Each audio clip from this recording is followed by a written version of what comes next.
Hello, this is Susan with Rosa Mystica Catholic Medals, and today we're going to learn about St. Francis de Sales. St. Francis de Sales is one of my favorite saints, not only because he gave such good spiritual advice, but also because he was a spiritual director to women, and many of his writings are addressed to women and their problems. That might seem like a little thing, but there's something really nice about reading something by him that's addressed to my daughter instead of my son. And as a woman, it just makes me feel closer to him. So I've read many of his writings and found his advice to be just as pertinent today as it was when it was written. So it just goes to show people never change. Today, the day I'm actually filming this, is January 24th, and it's the feast day of St. Francis de Sales. So this is the day in the Catholic Church that we celebrate St. Francis de Sales. In 1602, St. Francis was appointed to be the Bishop of Geneva, and Geneva, Switzerland was a stronghold of Calvinists, which were a strict Protestant sect. As a Catholic bishop, St. Francis was not even allowed to enter the city, so to reach his people, he wrote pamphlets that he had distributed that explained the Catholic faith. His most famous pamphlet was called Introduction to the Devout Life. I read it myself and found it to be a really wonderful book that's full of really good spiritual advice and common sense. It was first published in 1609, and it's never gone out of print.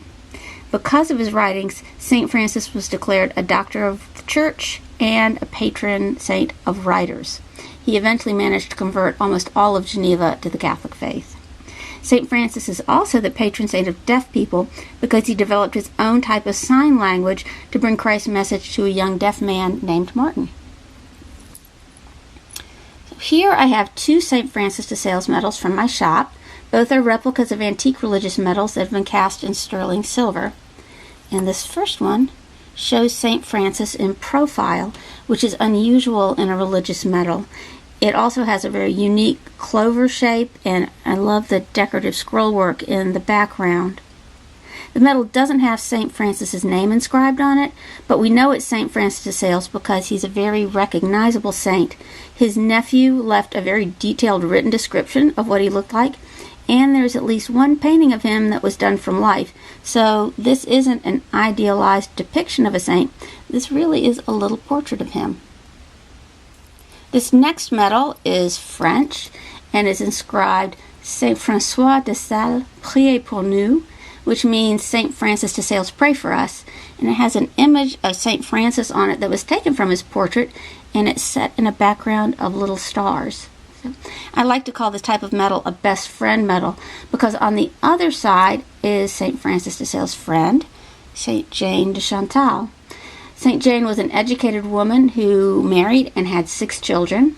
Her husband died after only 7 years of marriage, and soon after that she met St. Francis de Sales, who eventually put her at the head of a religious order that wasn't cloistered and served in the community, which was quite unusual for the time. It was called the Visitation Nuns, and St. Francis was their director. So I hope you've enjoyed learning about St. Francis de Sales and seeing these beautiful medals. You can see these medals and more medals in my shop, Rosa Mystica Catholic Medals, and I'll leave a link to it in the description below. I also hope you'll take a second to subscribe to my YouTube channel, which is dedicated to sharing the stories of the saints and learning about antique religious medals. Thanks for watching, and take care.